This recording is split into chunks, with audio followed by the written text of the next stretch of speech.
Hi guys, it's Russ from russhowpti.com.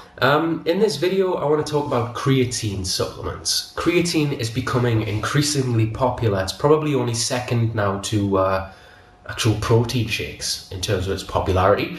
But I find that when I'm in the gym training people, a lot of people take creatine without really knowing what it is or what it's supposed to do. So hopefully this video is going to help you. I'm going to make this as simple as possible.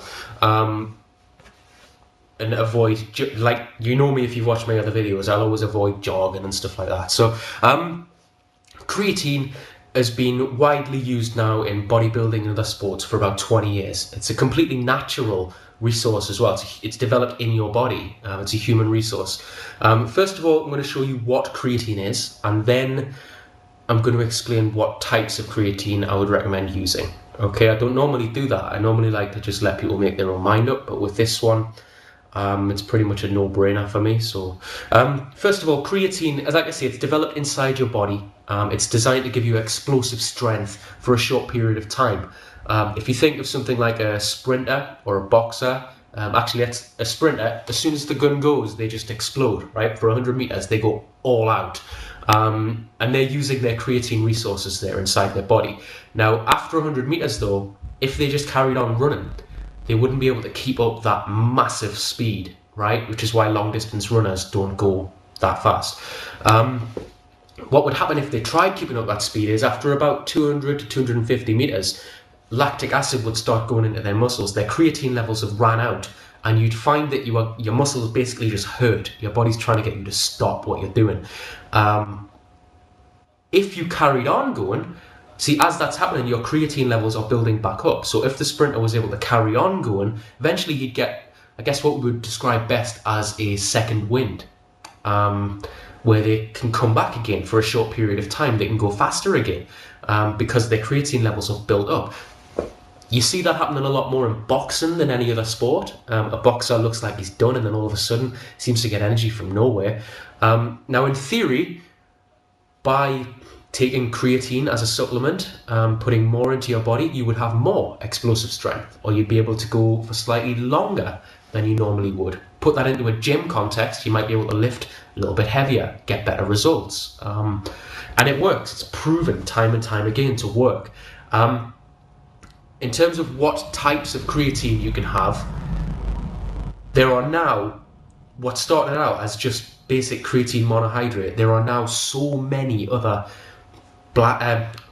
blends and brands, tongue-tied there, coming out as further developments are always being made. You know, scientific research is done constantly. The world of fitness, you literally have to just keep watching the ball because it's constantly moving. For me though, because I work as a trainer, I don't just recommend products off personal choice. I have to go off what has the most scientific proof. And although you have stuff like the CEE, the FLS there, or you have Kre-Alkalyn tablets, it's basically all designed now to get it into your body more effectively or faster. However, the particular blend of creatine which has the most scientific proof is still the original creatine monohydrate.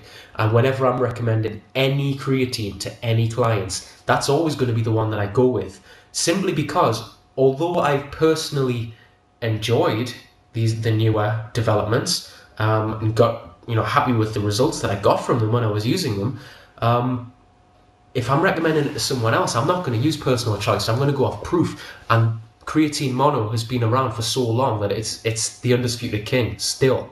So if you're looking at creatine, you're thinking about starting taking it as a supplement, then you can't really go wrong with that.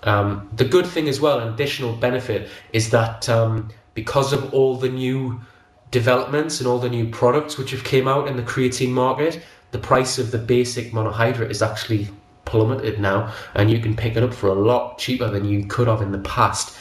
For example, I live in the UK, and while I could easily spend £30 to £35 a month on newer types of creatine, and I have done in the past, I actually just get basic creatine monohydrate, which costs me about £15, £16, and that lasts 1 to 2 months. So I'm saving a lot of money there, and the results you get as well from it are scientifically backed up more than any other. I mean, you could sit there reading hype on the packaging all day long, But at the end of the day, as a trainer, when you get down to looking at the facts, you can't really go wrong. Play it safe with mono and you will get the results, unless you're doing something completely wrong. It does work. Thanks a lot for watching this video. If you're thinking about taking creatine, or maybe if you've just started and you're not really sure what it does, hopefully this has helped, and hopefully you can use it a bit more wisely if you are going wrong or taking too much.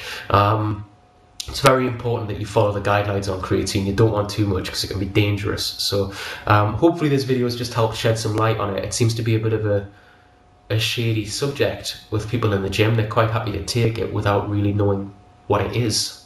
So thanks a lot for stopping by and watching. Bye bye.